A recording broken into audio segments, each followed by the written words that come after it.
Empezamos una nueva edición de Café Mercosur, este espacio en el que nos proponemos analizar la realidad de los países de la región con un foco en los aspectos jurídicos.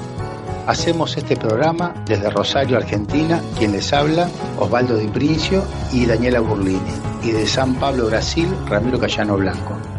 Este programa se transmite por RCA, radio oficial de Resistiendo con Aguante, y también por la radio Las Voces del Muro. Los programas anteriores se encuentran en iVoox y en iTunes como Café Mercosur. También nos pueden encontrar en www.cafemercosur.com y en las redes sociales, Facebook y Twitter, también como Café Mercosur.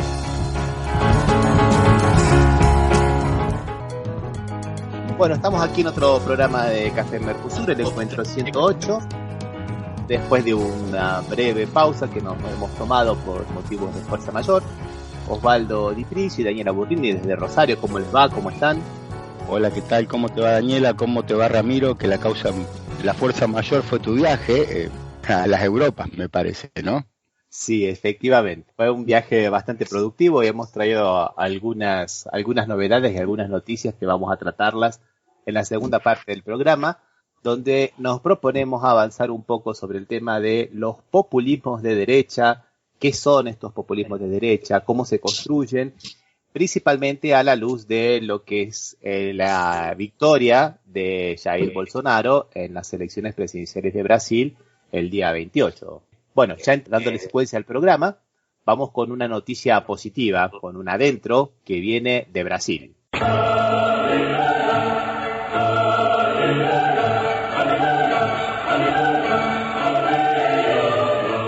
No sé si ustedes se enteraron, gente, que la semana previa a las elecciones de aquí en Brasil hubo manifestaciones contra el fascismo en muchas universidades de Brasil y que el Tribunal Regional Electoral mandó a la policía, a todas las policías, a la policía tanto civil como a la policía militar, a que interrumpieran estas manifestaciones que se hacían en las universidades porque decían que eso podía interferir en el proceso electoral. No sé si ustedes escucharon esa noticia que anduvo recorriendo un poco por todo el mundo en Argentina. Acá la versión que había llegado, que yo leí, era que lo había ordenado porque decía que las universidades eran apolíticas, no tenían que tener manifestación partidaria política.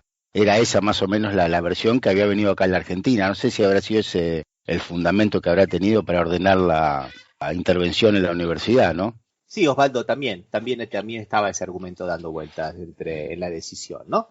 Pero lo importante, lo que destacamos aquí como cosa positiva, fue la resolución del Supremo Tribunal Federal, que es la máxima corte, recordamos para los que no escucharon los programas anteriores, aquí de Brasil, que por unanimidad decidió que las decisiones de la justicia electoral que determinaron esas acciones policiales eran arbitrarias, que la expresión en el ambiente académico está garantizado por la Constitución y no puede de ninguna manera ser restringida. Sí, pero una decisión tomada, digamos, en el futuro, como siempre en el derecho, resuelve en el futuro las cosas del pasado y ya la manifestación había sido, digamos, reprimida. Para mí es una declaración formal. Como se dice aquí en Brasil, Inés ya está muerta. Sí, tenés razón. Sí. Qué bueno que está. Inés ya está muerta. Claro, sí, ahora podemos decir lo que sea, pero es irremediable, ¿no? Pero de todas maneras el antecedente queda y es importante que haya un antecedente que no se pueda intervenir en la universidad, que las fuerzas del orden no puedan intervenir. O sea, yo creo que a futuro es bueno, por lo menos. Sí, Rami, Osvaldo, pero vos fíjate cómo la justicia actúa en manera rápida, con celeridad, cuando se trata de reprimir. Ahora, cuando se trata de reparar, se toma un tiempo bastante interesante. O sea, no salió otro juez o por otro pedido a solicitar que cesen esas medidas de represión. Siempre funciona de esta manera. Bueno, por algo es la función del Estado más conservadora. Sí. Y yo voy más allá, Daniela, de lo que estás diciendo, que en este momento esto se produce de alguna manera en un embate velado entre la Suprema Corte de Justicia y el nuevo presidente elegido actualmente. ¿Por qué digo esto? Porque, bueno, antes de las elecciones hubo una amenaza, principalmente del hijo de Jair Bolsonaro, de que podía cerrar el Superior Tribunal Federal, solamente con un soldado y un cabo. Y bueno, ustedes saben que esta semana, medio que lo han nombrado ministro de Justicia, claro que cuando asuma, a Moreno, al inefable. Y Moro, una de las cosas que ya quiere hacer, una de las primeras medidas que anunció que iba a hacer, era una reforma constitucional para que la prisión sea efectiva a partir de la sentencia en segunda instancia. ¿Por qué? Porque hasta ahora la Constitución dice que tiene que haber cosa juzgada material. Y la cosa juzgada material se da cuando haya, digamos, el último recurso válido. Pero un entendimiento provisorio por 6-5 en el año 2009 en el año 2011 determinó que podía ser presa efectiva cuando realmente no hubiera indicios fehacientes de que pudiera revertirse en una instancia superior. Por eso Lula está preso. Entonces Moro ya quiere, digamos, quitarle ese poder jurisdiccional de decir lo que es la ley a través de constituir una pequeña reforma constitucional. O sea, hay un embate acá entre dos poderes, entre Jair Bolsonaro, que viene, digamos, con una fuerza arrolladora, que lo coloca a Moro como superministro de un superministerio que va a ser el Ministerio de Justicia, y claro, los jueces de la Corte Suprema de Justicia, del Supremo Tribunal Federal, que están más o menos cuidando su espacio de poder, ¿no? Está bien. Es interesante que muchos teóricos se la pasan hablando de las relaciones entre la política y el derecho, ¿no es cierto? ¿Cómo queda acá totalmente evidenciado el premio que recibe Moro por encarcelar al enemigo político de alguna manera, que es Lula, con un ministerio? ¿Cómo salta del poder judicial, ¿no?, al poder ejecutivo con amplios poderes? Creo que está tan fuerte la relación que ya nadie se animaría a decir que es un mito la relación entre la política y el derecho. Pasa como desapercibido, es como que todo el mundo da por sentado, y sí, ahora va a ser el ministro, pero para hacerlo tuvo que hacer un trabajo y se lo ganó, digamos. Este sí que fue meritocracia, me parece a mí. Desde todos los puntos de vista, Daniela, porque no solamente lo juzgó en tiempo récord, atropellando todos los plazos procesales y pasándose por encima, salteándose 246 procesos previos, como también articuló desde Portugal, ¿se acuerdan?, para que Lula no pasara en libertad ni siquiera un día para que no pudiera hablar, como que también lo cercó de un cono de silencio a Lula en el cual no podía dar ningún tipo de entrevista, digamos que le ha cortado la palabra.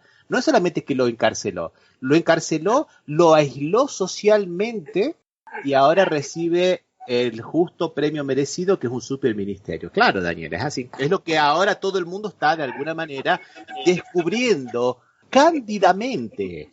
Cándidamente no, esto se venía perfilando hace 4 años atrás. Entonces ahora, de encontrarse con esto y mostrarse sorprendidos, es realmente de una ingenuidad impresionante. Pero bueno, lo que me gustaría aquí para terminar este tema es repetir las palabras de la ministra Carmen Lúcia, que fue muy categórica cuando dijo, por ejemplo, que en realidad las únicas intervenciones que podrían haber en las universidades son las intervenciones de las ideas. Bueno, continuamos entonces ahora con otra noticia buena, una dentro, que también viene de Brasil.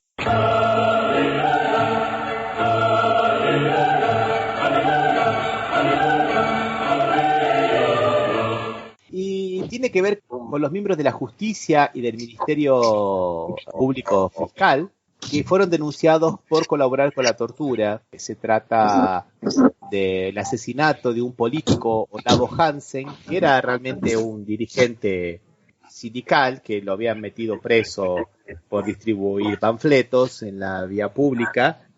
Él era de orientación trotskista y lo torturaron tanto que acabó falleciendo a causa de las torturas, porque querían saber básicamente dónde estaba la imprenta que imprimía los panfletos, y él no dijo absolutamente nada. Pero bueno, las prácticas fueron tan graves.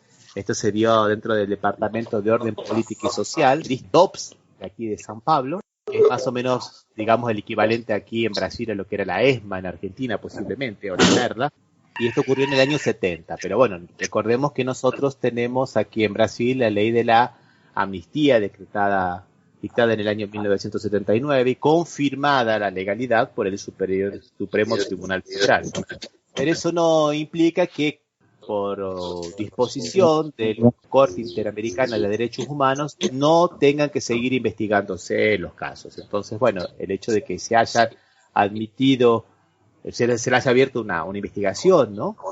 Ya es una cosa, me parece, bastante interesante para esta ley de la amnistía, que principalmente en estos tiempos donde, bueno, sabemos muy bien que tanto Jair Bolsonaro como todo el grupo que llega al poder ahora reivindican la actuación de la dictadura militar, ¿no? Bueno, y seguimos entonces ahora con las noticias positivas. Una adentro, la número 3.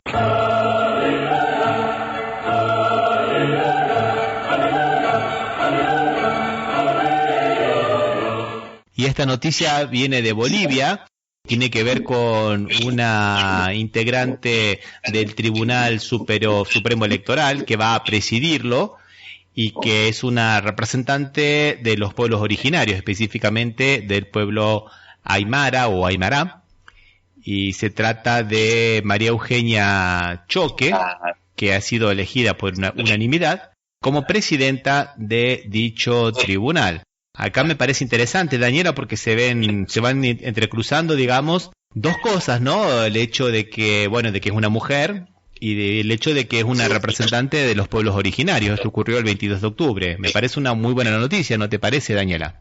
Sí, y es una noticia que no tuvo mucha repercusión, me parece, acá en Argentina. Pasó totalmente desapercibida. Esta abogada es, licenciada en Trabajos Sociales, tiene un magíster en Historia Andina y es postulante al doctorado en Ciencias del Desarrollo. Se identifica como de la tribu, de la etnia, ¿no? Aymara o Aymará. Formó parte de la red de mujeres indígenas sobre biodiversidad a nivel de América Latina y el Caribe. Y en el 2014 fue seleccionada como miembro experta, digamos, ¿no? Del Foro Permanente para Cuestiones Indígenas de la Organización de las Naciones Unidas.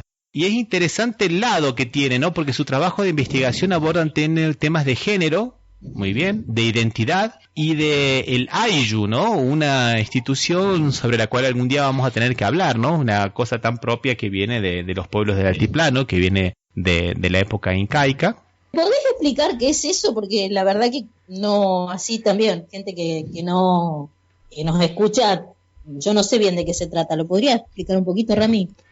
Y es una institución, digamos, comunitaria. Funciona como institución social, como grupo social y también como institución jurídica. Básicamente es eso, Daniela. En otro momento lo podríamos ver. Puede ser que estén muy idealizadas esas instituciones. Está bien, nosotros estamos formados con el derecho liberal decimonónico, pero a veces se idealizan algunas instituciones que no son tan democráticas. Como todas las cosas hay que problematizarlo, ¿no?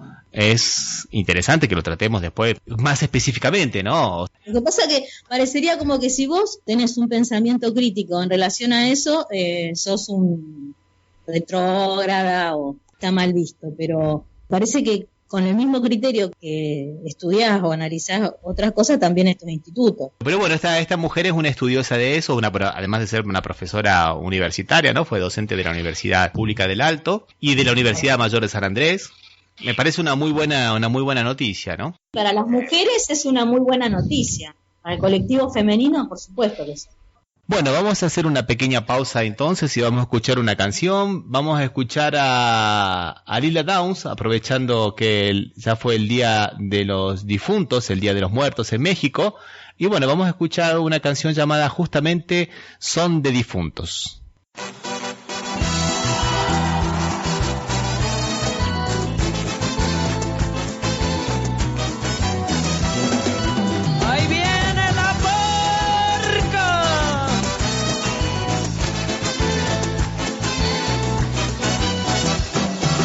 Estaba sentada la parca, fumándose de su tabaco, con los santos se discutía, quién se echaba su último trago, con los santos se discutía, quién se echaba su último trago, se fue a su chilicopal, humo que vas del camino. Yo me llevo a tu hija santa, si no pones en mi altar vino. Yo me llevo a tu hija santa, si no pones en mi altar vino. Ese muerto sí, ese muerto no, el muerto aquí ya se escogió, que el diputado y el alacrán por corrupción los enterrarán. Esa muerta sí, esa muerta no, la muerta aquí ya se escogió, la profesora y esa araña por negligencia las enterrarán. ¡Epa! Ahí viene la muerte.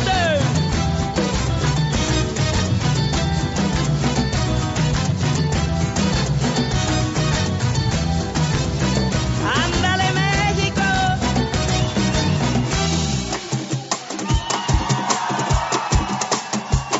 Vela, vela, veladora, ese misterio tu manto. Dame vela, veladora, que mi difunto venga gozando. Vela, vela, veladora, ese misterio tu manto. Dame vela, veladora, que mi difunto venga gozando. ¡Hep, hep, hep!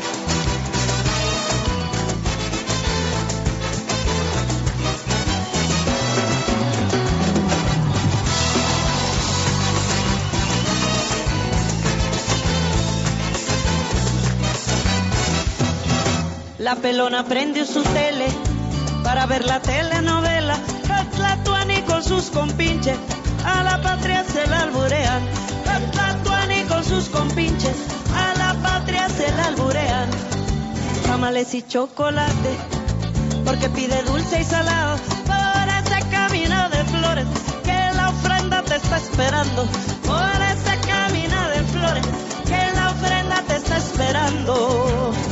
Ese muerto sí, ese muerto no, que el muerto aquí ya se escogió, que el diputado y el alacrán por corrupción los enterrarán. Esa muerta sí, esa muerta no, la muerta aquí ya se escogió, la profesora y esa araña por negligencia las enterrarán. ¡Epa!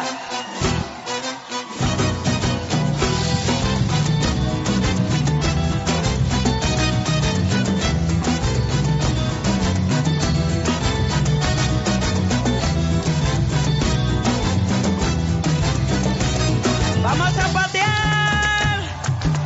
¡Ándale, Plaza Condesa!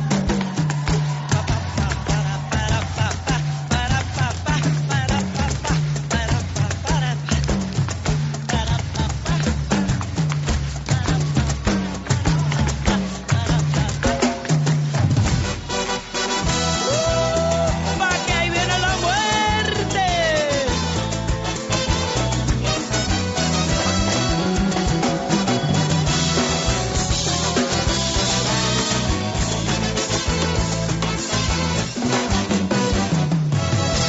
Bueno, vamos a pasar a otra noticia entonces, vamos a pasar a una noticia, a una cosa de coincidencias.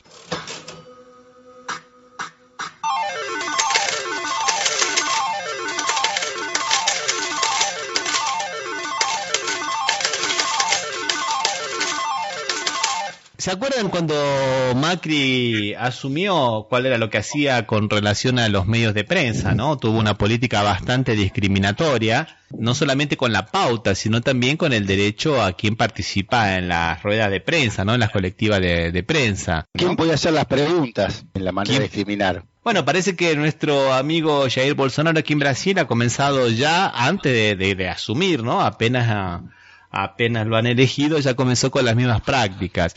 Ya de hecho, en la semana anterior a las elecciones había dicho que no le iba a dar pauta a la Folha de São Paulo porque fabricaba fake news. Y ahora, la semana pasada, cuando dio la primera entrevista colectiva de prensa, bueno, dejó afuera nada menos ni nada más que a los periódicos O Estado, que es uno de los mayores acá de Brasil, a Folha de São Paulo y a la Red Globo. Y algunas agencias internacionales que no pudieron pasar, digamos, de la casilla de seguridad del condominio donde vive, ¿no? Del condominio cerrado donde vive. Y de esa manera no pudieron participar de la primera entrevista colectiva que dio Jair Bolsonaro. Parece que estamos comenzando con esas prácticas selectivas con relación a la prensa. ¿Qué les parece? De los medios escritos es entendible porque siempre hubo como una tendencia. Ahora, ¿cuál fue la explicación de que deja fuera lo Globo, que es medio el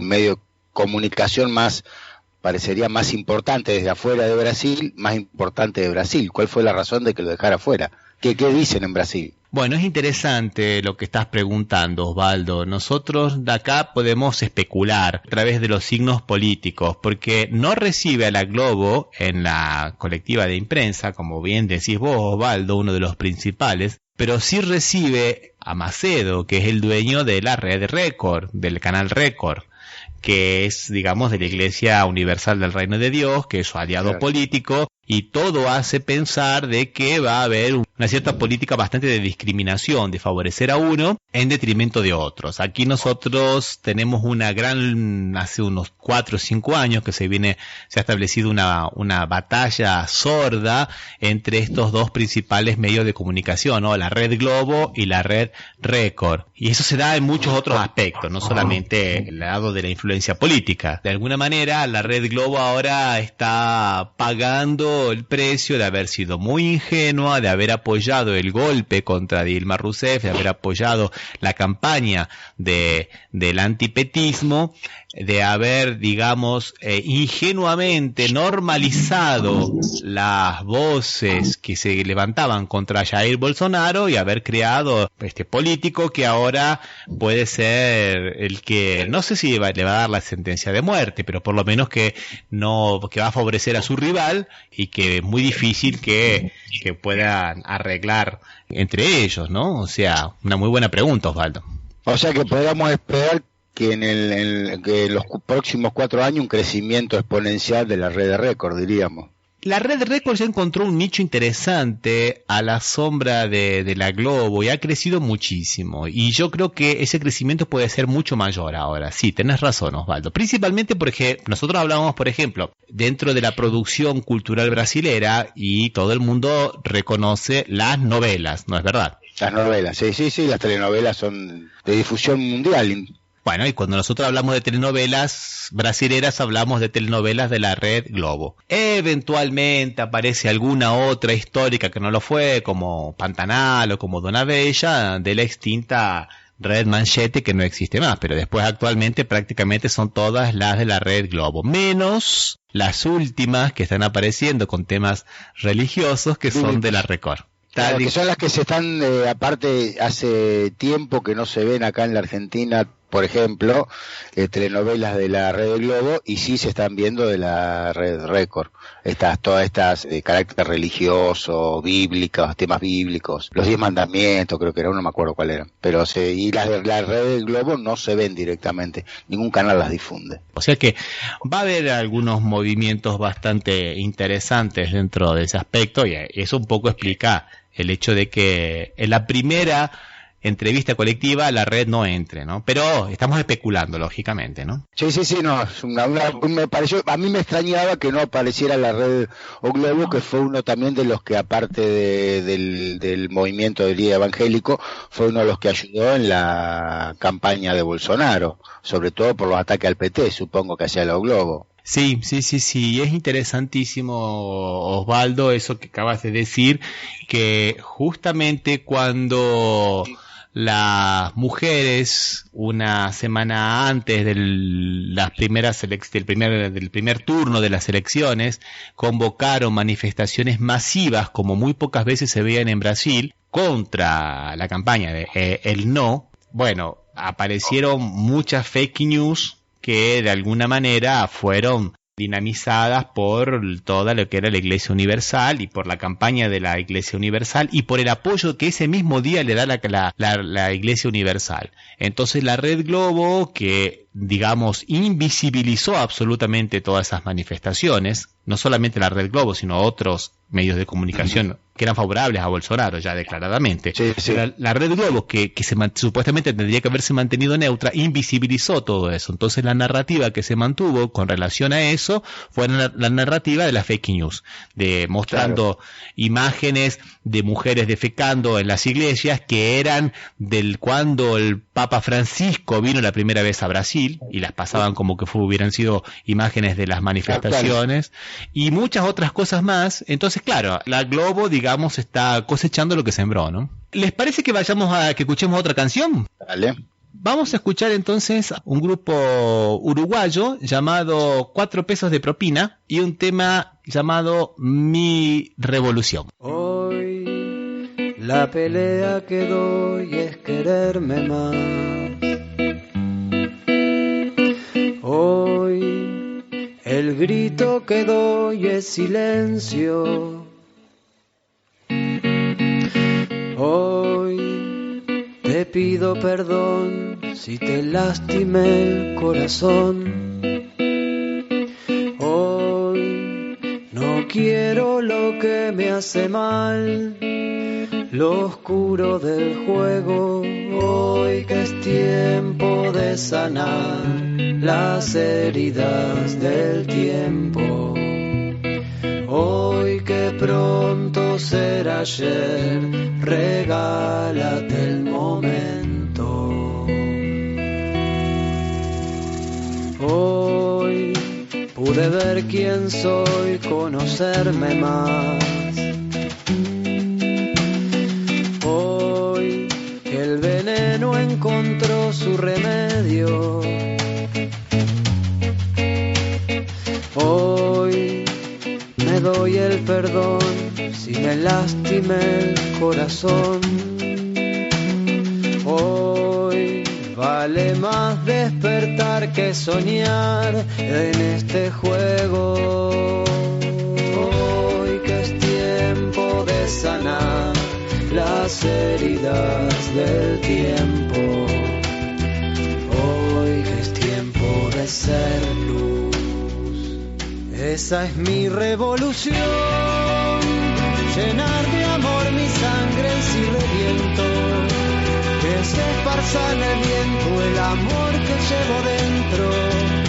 Esa es mi revolución, llenar de amor mi sangre si reviento, que se esparza en el viento el amor que llevo dentro. La pelea que doy es quererme más. Hoy el grito que doy es silencio. Hoy te pido perdón si te lastimé el corazón. Hoy no quiero lo que me hace mal, lo oscuro del juego. Hoy que es tiempo de sanar las heridas del tiempo. Hoy que es tiempo de ser luz. Esa es mi revolución, llenar de amor mi sangre si reviento, que se esparza en el viento el amor que llevo dentro. Esa es mi revolución, llenar de amor mi sangre si reviento, que se esparza en el viento el amor que llevo dentro. Esa es mi revolución, llenar de amor mi sangre si reviento, que se esparza en el viento el amor que llevo dentro. Esa es mi revolución.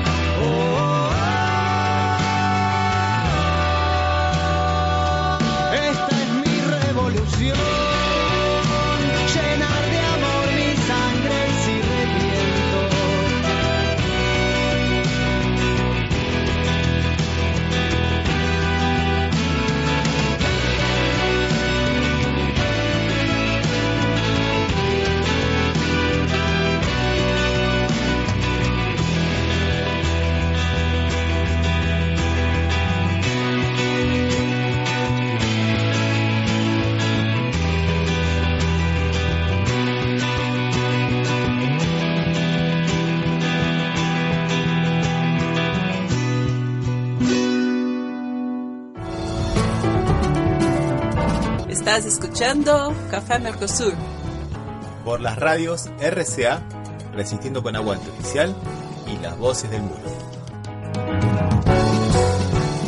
Bueno, seguimos entonces ahora en el programa y vamos a tratar el tema que nos habíamos propuesto para hoy, que es el de los populismos de derecha.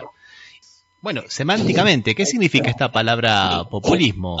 Vos, Daniela, tenías una buena distinción que me decías al principio, ¿no? Sí, yo lo que te quería preguntar, que vos estás más familiarizado, ¿por qué o qué considerás vos que es el populismo? O vos, Osvaldo, cuando se habla de populismo con tanto desprecio, o se dice los gobiernos populistas con bastante, jerarquizándolos, como que un gobierno populista es algo malo. ¿Por qué? ¿A qué se refieren? ¿O a qué aluden cuando dicen eso? Bueno, ¿qué les parece si para responder a la pregunta de Daniela escuchamos un audio específicamente que habla del tema de Gloria Álvarez, una de las, digamos, ideólogas de esta nueva derecha que comenzó a hacer su prédica a partir del 2004, 2005, por ahí, y que anduvo por todos lados, inclusive aquí por Brasil, explicando lo que era el populismo? ¿Lo escuchamos y lo comentamos? Vamos.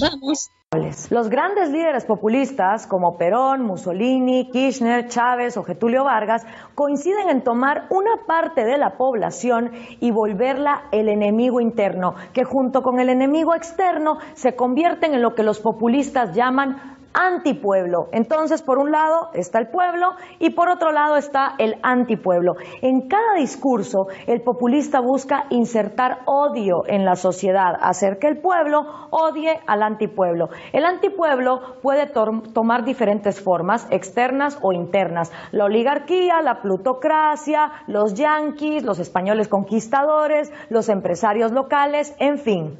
El pueblo, en cambio, es un cúmulo de todas las virtudes de una sociedad. El pueblo es honrado, es desinteresado y el pueblo nunca se equivoca, siempre escoge el mejor líder. Con esta dicotomía, el populista logra insertar odio en la sociedad y una vez así logra que la parte del pueblo se enamore de él, le perdone todos los robos, actos de corrupción, cambios de constitución, falta de justicia, porque supuestamente todo lo que el populista hace es en nombre del pueblo y cualquier cosa que vaya mal siempre será culpa del antipueblo. Todo esto se refuerza con actos de adoctrinamiento masivo en los programas de radio, de televisión, redes sociales y también en el sistema educativo. Todo líder populista busca amalgamar los tres poderes, el ejecutivo, el Congreso y el judicial, para tener todo el poder y gobernar en una sola mano. El programa populista se completa con la idea de satisfacer ciertas necesidades sociales y publicitarlas de tal manera que el líder es quien cura las injusticias en la sociedad.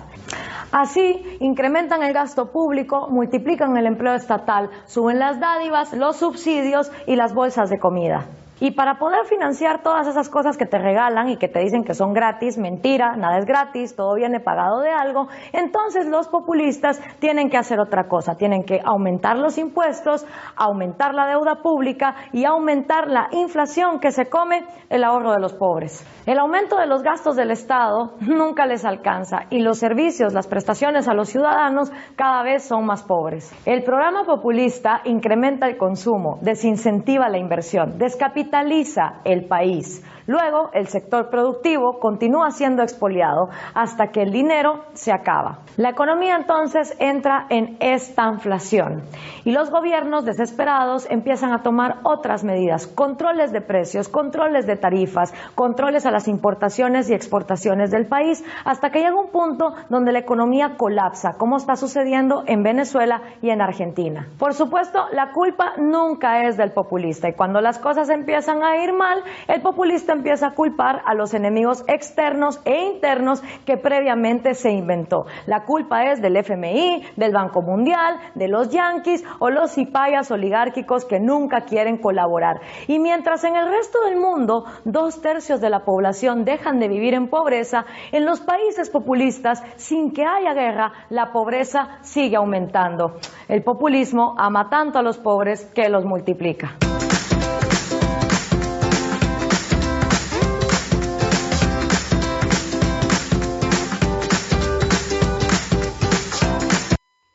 Bueno, creo que fue bastante explicativo lo que ellos creen que es el populismo. Lo primero que me gustaría decir es que, bueno, es un trabajo que han hecho muy, pero muy bien, porque es una simplificación de la realidad bastante grande, ¿no les parece?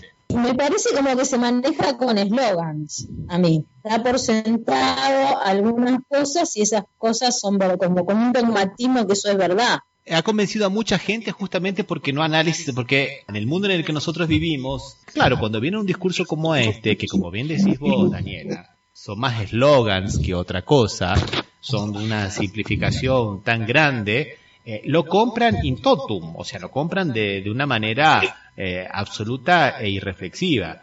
Yo, por ejemplo, me apuntaría a algunas cosas que son interesantes, ¿no? Primero, el hecho de que le atribuyen la corrupción a los gobiernos populistas. Y es verdad que hubo corrupción en los gobiernos populistas. Sí, es verdad, claro, sí, siempre. Pero también la hubo, gente, en los gobiernos no populistas. En el primer gobierno de Perón, en el año 45, hubo corrupción, pero veníamos de la década infame. Además, por ejemplo, a la Fundación Evita le revisaron la contabilidad no sé cuántas veces y cuántas auditorías le hicieron y no le encontraron un peso desviado. Sí, el mal gasto porque el gasto de lujo, o sea que hay que analizar también hasta qué punto esa corrupción es real o es simplemente fingida, pero todo el mundo habla de la Fundación Evita Perón en Argentina y prácticamente en el sentido común ha quedado como que es todo corrupto, ¿o me equivoco, gente? Ahí entramos en un punto ciego que podrían estar de acuerdo todas las ideologías en este sentido. Quien tiene el poder desde el Estado, probablemente esa cuota de poder decline en un acto de corrupción, sea leve, mediano o máximo. Desde la arquitectura del Estado, cómo se organiza la ley de presupuesto, cómo se organiza el régimen de compra del Estado, el régimen de contratación del Estado, que es un régimen bastante parecido en los diversos estados modernos, digamos. Entonces, hablar de corrupción es sinónimo de hablar de un Estado fuerte, de un Estado central, en donde el control, por ejemplo, en Argentina es a posteriori. Entonces, me parece que el acto de corrupción es patrimonio no de un gobierno populista, de un gobierno que no se considere populista, que acepta las mismas reglas de juego que el anterior, pasa lo mismo. Sí, concuerdo con vos. El gobierno populista aplica la misma ley de contratación del Estado que el gobierno que viene después, que dice que no, que aplica la meritocracia. Pero en los dos puntos se contrata de la misma manera, se ejecuta el presupuesto de la misma manera.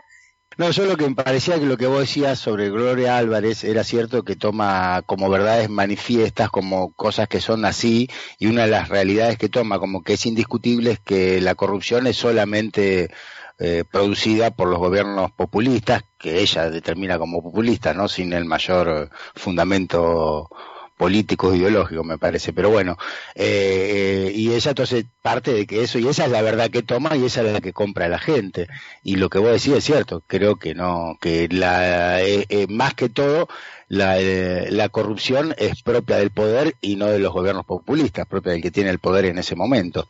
Y yo voy más allá, Daniela, de lo que vos decís. Yo calculo que dentro de la agenda de los gobiernos supuestamente progresistas debería incluir también el tema de la corrupción, porque no puede ser que el tema, y otros temas más que lamentablemente no se tocan porque parecieran que son medio tabú, y la derecha los ha tocado, y por eso es que ha conseguido imponer sus ideas en varios otros lugares. Pero por ejemplo, el tema de la lucha contra la corrupción me parece que también debería ser una propuesta de los gobiernos progresistas. Lo fue del gobierno del Partido de los Trabajadores mientras era oposición y dejó de serlo cuando era situación. Me parece que no debía haberse renunciado a esa lucha contra la corrupción. No tendrían que haberse acomodado las instituciones del sistema. Concuerdo con vos plenamente, Daniela.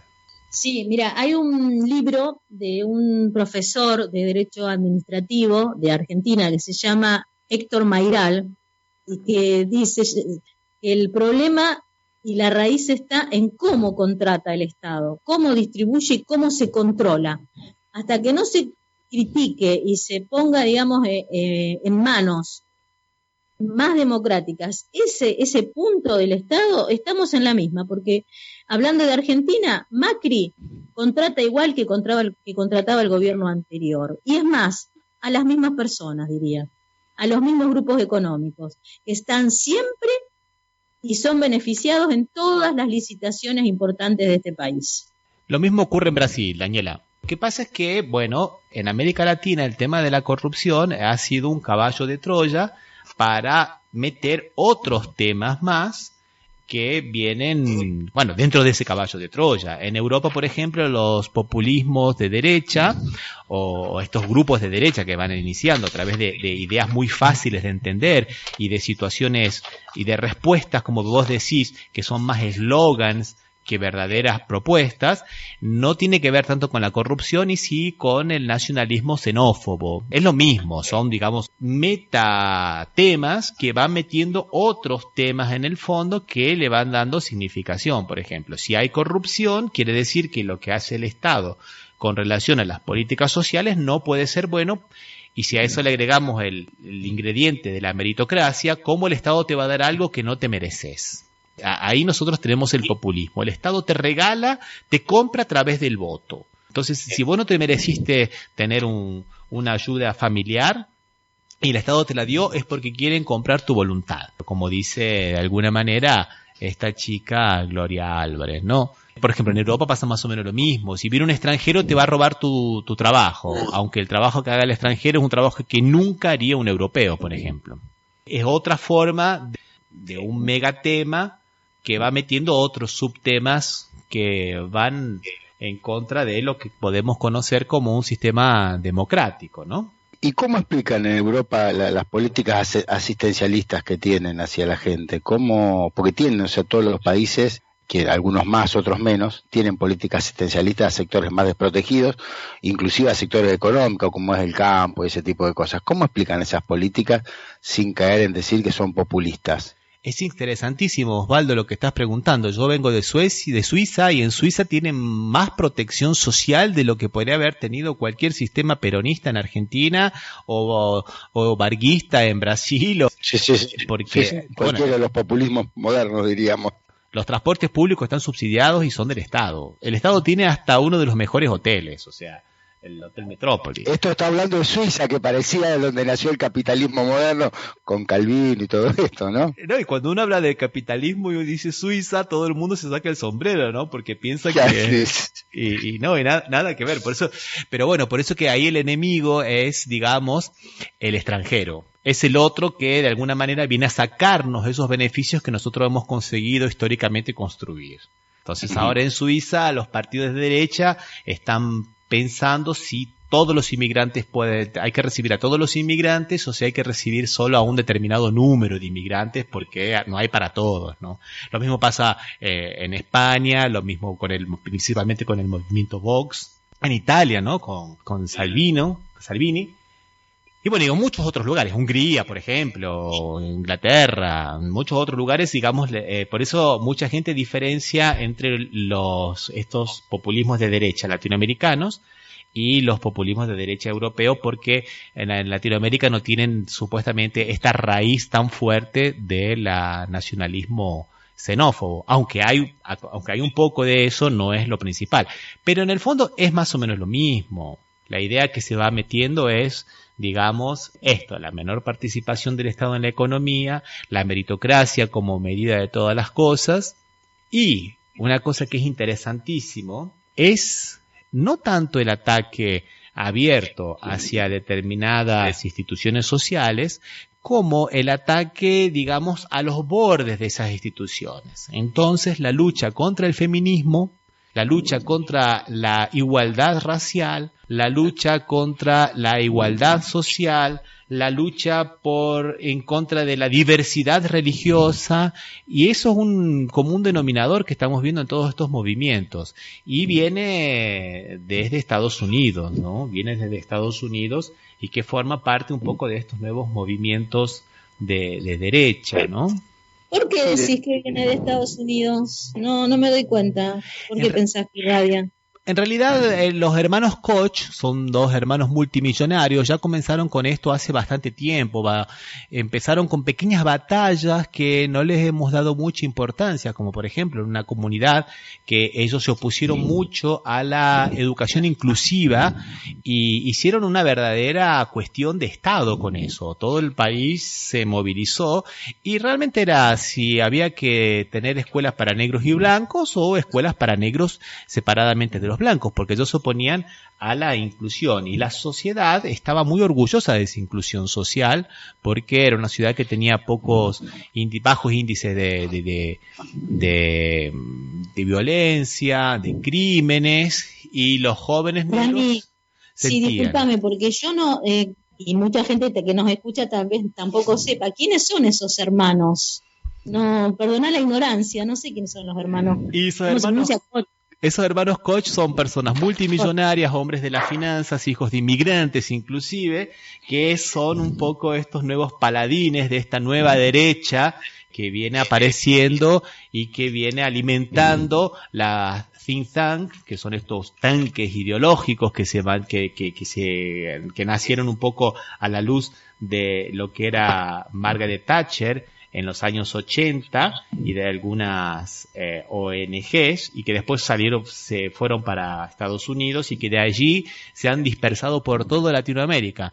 La mayoría de los miembros del partido gobernante en Argentina pertenece a una ONG o alguna de estas agrupaciones relacionadas con algunas de estas think tanks o grandes tanques ideológicos que de alguna manera o están relacionados con los hermanos Koch o con el propio Departamento de Estado, que es lo que se denomina ahora como los nuevos golpes blandos, ¿no? Entonces tienen una fuerte simbiosis entre el ultraliberalismo capitalista, la no inserción del Estado. El Estado no puede decir absolutamente, meterse en nada de lo que sea del Estado, por eso que esta chica hablaba de eso como que la participación del Estado generaba todos esos males, y también con un neoconservadurismo en lo moral. Y es interesante porque si uno lee, por ejemplo, von Mises, el libro Liberalismo, no se podría ver cómo se llega a esta conclusión, ¿no?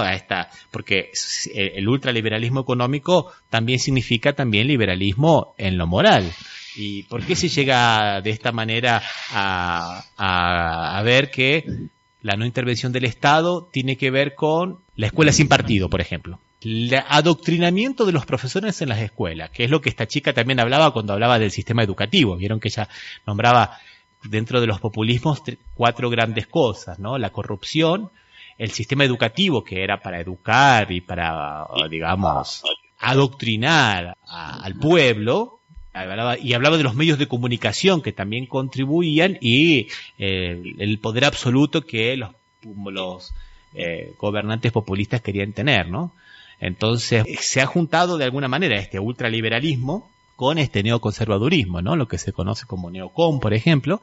Y bueno, y ahí nosotros podemos ver que los padres, por ejemplo, no es interesante, no le dan educación sexual a los hijos, pero tampoco quieren que la escuela se la den, ¿no? Porque le quita un poco la autoridad paternal y ese tipo de cosas. No sé si eso responde a tu pregunta, Daniela. Sí, está claro. Son movimientos interesantes y muy nuevos. Nosotros no podemos pensarlos con los moldes del siglo XX, no podemos pensarlos simplemente como una vuelta al nazismo, como el fascismo. Tampoco podemos pensar como que va a haber una ruptura total del orden democrático. Pero sí se está hablando, por ejemplo, de democracias de baja intensidad, por ejemplo.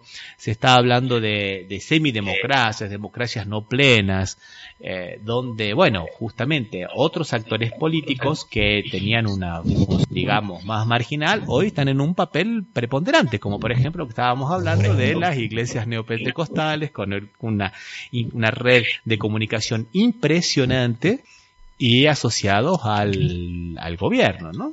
Sí, todos estos movimientos parece que quisieran un Estado de Derecho, pero de derecho restringido, donde su principal esencia es restringir algunos derechos de cualquier área y sobre todo atacar las minorías, un poco lo que establecen los hermanos Koch y lo que parecería que propone Bolsonaro y acá propuso Macri, ¿no? Restringir algunos derechos que estaban incorporados, sociales, laborales.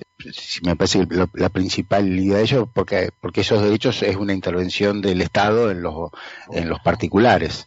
Sí, es verdad, Osvaldo, y me es interesante lo que estás diciendo. Yo estaba participando en una mesa con unos lingüistas y uno de ellos, alemán, se horrorizaba porque decía que cómo en Brasil podían elegir un candidato como de ultraderecha como Bolsonaro, cuando ellos mismos el mismo día tuvieron una elección, los movimientos de derecha, fuertísima, y consiguieron representación parlamentaria en uno de los pocos distritos donde no lo tenían, ¿no? Ellos tienen un problema de neonazismo impresionante y se asustan de Brasil.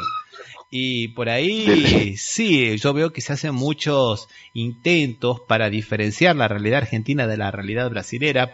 A veces una idea de entender y otras veces en la idea de pensar que nunca podría existir la posibilidad de un Jair Bolsonaro en Argentina, por ejemplo. Y lo cual me parece que no es así. El peligro es un peligro real.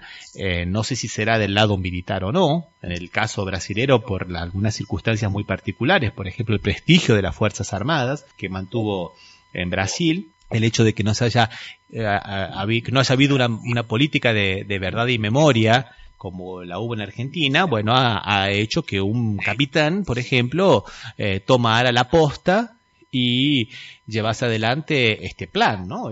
Pero Macri no ha sido muy diferente. Si nosotros analizamos... No, por eso pensar en Macri tampoco es pensar que fuera la antítesis de Bolsonaro. Inclusive Bolsonaro podrá decir que él cuando fue al balotaje sacó 10 puntos de diferencia, cuando aquí la diferencia fue mínima, ¿no? Sí, es verdad, tenés razón, Osvaldo, y fue una votación muy expresiva. Y te digo sinceramente, no culpemos solamente a los que votaron a Bolsonaro, culpemos también a la campaña del Partido de los Trabajadores, que era la oposición, y que realmente no supo hacer frente a grandes temas. Por ejemplo, como decía Daniela, el tema de la corrupción. O, por ejemplo, otra bandera que fue muy explotada por ellos, que fue la de la inseguridad. Claro que la propuesta de Bolsonaro para la inseguridad va a provocar más inseguridad, porque es armar a la gente. Es más o menos lo que dijo la Patricia Bullrich. Patricia Bullrich. Más armas significa más violencia significa más inseguridad. O sea, pero por lo menos él hablaba de eso. Y a la señora que va a trabajar y se levanta a las 6:30 de la mañana y a las 7 menos cuarto está esperando el ómnibus en la parada y viene el motochorro y le roba el celular, a esa mujer hay que darle una respuesta. Esa mujer que sabe que ella se ha sacrificado muchísimo para poder comprarse el celular y poder mantenerse en contacto con la familia en las redes sociales, que venga alguien que no hace nada y le robe el celular, de alguna manera, si no hay otro tipo de explicación, otro tipo de respuesta, le cabe la respuesta de la meritocracia. Es un vago, no trabaja, me está robando lo mío, tiene que desaparecer.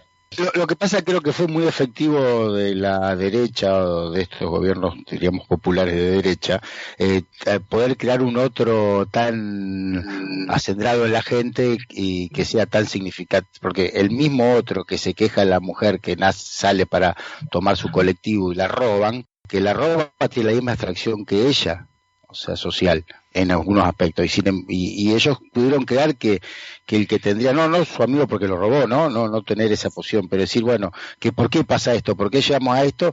Cae en la política más fácil de decir, no, como ese el otro es el que me está perjudicando, que lo maten, ¿no? Que le quepa la pena más grande que se le pueda dar.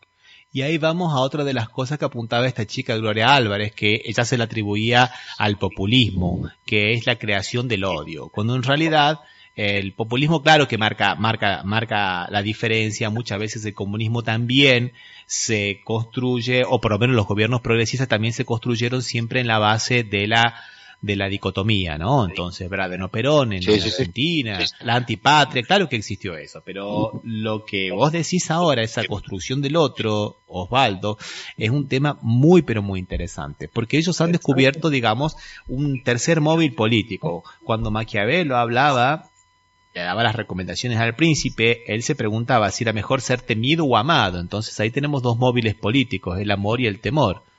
Pero ahora ellos han descubierto que el odio moviliza más. Entonces han sabido crear un odio tan grande, primero con relación a Venezuela, todo lo que es Venezuela. Es pecado, es malo. Hablar decir la palabra Venezuela ya significa despertar un cierto sentimiento en una gran parte de la sociedad de irascibilidad que, digamos, interdicta toda la razón. Uno odia y no piensa, es así de simple, no hay más vuelta. Y lo han conseguido reproducir en Argentina con el anti-kirchnerismo, en Brasil con el antipetismo, y muchas veces resucitando viejas consignas de la Guerra Fría, como el anticomunismo, cuando, visten, prácticamente no hay más partidos comunistas desde la caída del muro de Berlín, ¿no? Sí, pero de todas maneras crearon un comunismo dentro de los gobiernos populistas, ¿no? Que es como si fuera un anticomunismo estar contra los gobiernos populistas que estaban en ese momento, tanto el PT como el cristianismo, el kirchnerismo o en Venezuela el chavismo. Sí, lo mismo está ocurriendo, por ejemplo, en muchos lugares de Europa, ¿no? Donde empiezan a aparecer estas palabras como comunismo y todo ese tipo de cosas, porque de alguna manera vienen a despertar algo que, principalmente para las personas que tenemos un poquito más de 40, pero que hemos vivido un poco la Guerra Fría, sabemos un poco que era una palabra fuerte, una palabra tabú, ¿no? Sí, tal cual. Daniela, ¿querés agregar algo más al tema? No, cuando estaban hablando pensaba que vos habías dicho que el PT no había hecho ninguna crítica en relación a la corrupción, y me parece que en Argentina hay una similitud. Me parece que tampoco lo hizo el partido que dejó el poder. No escuché de ningún ni de ninguna dirigente hacer ninguna crítica en relación a eso, ninguna. Lo que hacen hincapié permanentemente es que las personas que están detenidas están injustamente detenidas, y es un caballito de batalla, que probablemente tengan razón porque la prisión preventiva esté mal aplicada, pero independientemente esa prisión preventiva está montada sobre hechos de corrupción que están absolutamente silenciados, y creo que ese silencio va a significar, como dicen muchos, de que el partido, digamos, que está gobernando, que gobierna contra el pueblo, siga con el batallito de que el caballo de batalla de que somos incorruptibles, nosotros somos el cambio, sigan, digamos, en el poder. Me parece cómo repiten los errores, ¿no? Cómo se repite es una matriz de comportamiento. Niego, se ponen víctimas, se ataca la prisión preventiva, que está bien atacada, pero la raíz no se digamos, ni siquiera se trata, ni siquiera se vislumbra. A mí realmente eso me genera bastante malestar, poca esperanza en que las cosas puedan mejorar. Lo que pasa es que posiblemente sea uno de los límites que han tenido estos gobiernos progresistas en Argentina y en Brasil, ¿no? Y de alguna manera uno de los límites que tiene la política de Hugo Chávez en Venezuela, que no han sabido, digamos, dinamizar una economía. Ellos han potencializado a grandes sectores económicos, hasta posiblemente pensando en la teoría del derrame, que si ellos estaban bien iban a dar mejores condiciones de trabajo, lo cual no ha ocurrido. Techino primero que hizo cuando tuvo situaciones adversas en Argentina fue poner la fábrica en Estados Unidos, porque el capital no tiene bandera y no tiene compromiso con nadie.